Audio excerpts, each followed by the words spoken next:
What is up? My name is EB and welcome back to another video. So today's video is about doing cardistry with small hands. And also, I have a light on that is very bright. But anyway, people teaching you the moves have larger hands. But if you're small like me, of course, then your hands are not going to be able to do things that theirs do. So today's video is going to be full of some tips and tricks that you can use on some of these cardistry moves.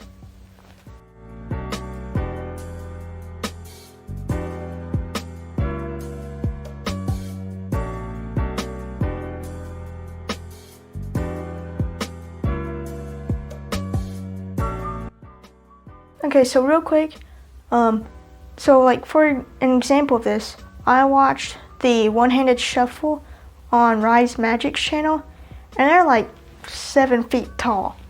I'm nowhere near that. And the tallest man in the world was over 8 feet, and his hand was like a foot. Sorry, his hand is like a foot and 3/4 long.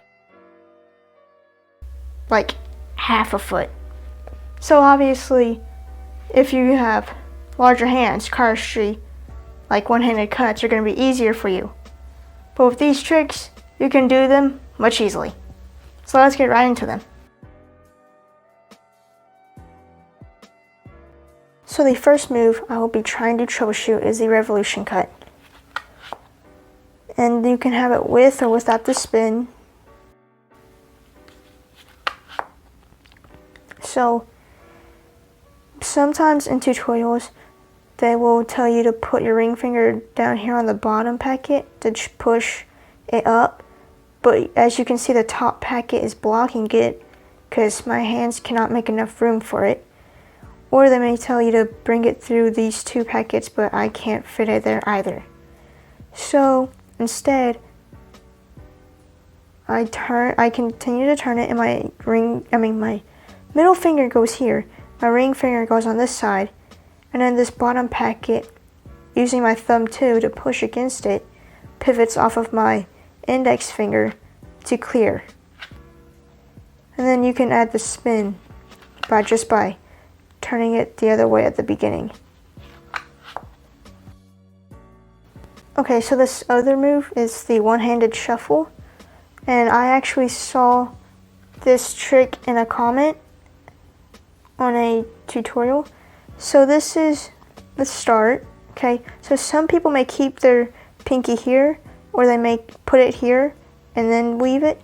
However, because of my small hands, I have to bring my middle finger up top like this, and then I like to push that packet down while also pushing with my pinky finger to get it to weave.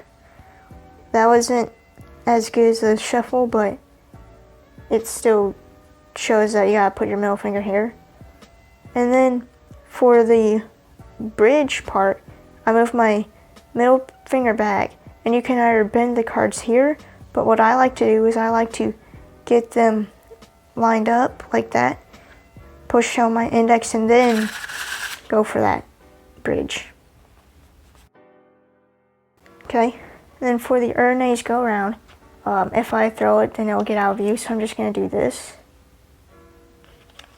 And that's actually 22 by Rise Magic. But whenever I first got into this position, it was very uncomfortable, and I couldn't just get into it with one hand. So whenever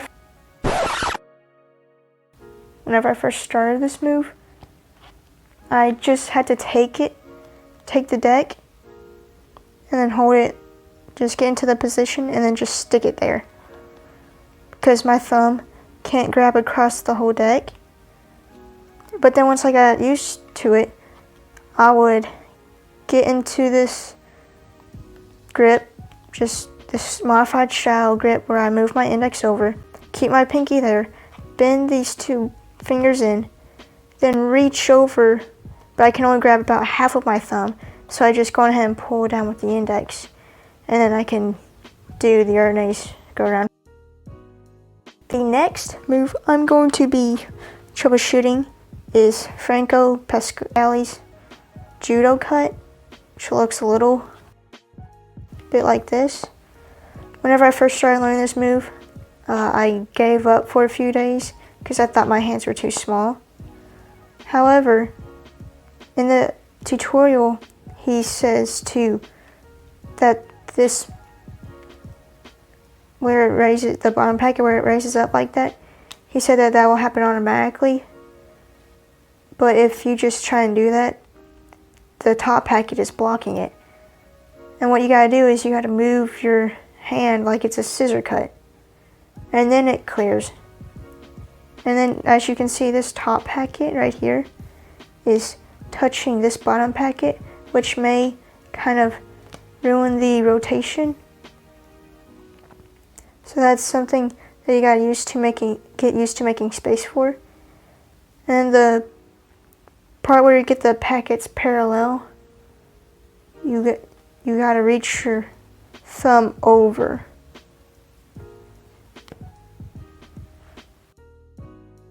So this last move is the Elk Cut. And whenever I first started it, let's set that down for a second. I'm only going to use one packet for this. So I would just take it and I just have to stick it in the position. But now I realized that I can take my index and push the cards down. Then I can take my ring and my pinky to push the packet up and then hold it there so my thumb can reach over. Then I got it gripped and then I can reach over and do some Elk Cuts. That wasn't best Elk Cuts, but that's still the point. Thank you so much for watching. If you enjoyed this video, be sure to like, comment, and subscribe. And if you do subscribe, be sure to hit that bell to get notified when I get a new video. But anyway, I'll see you next time.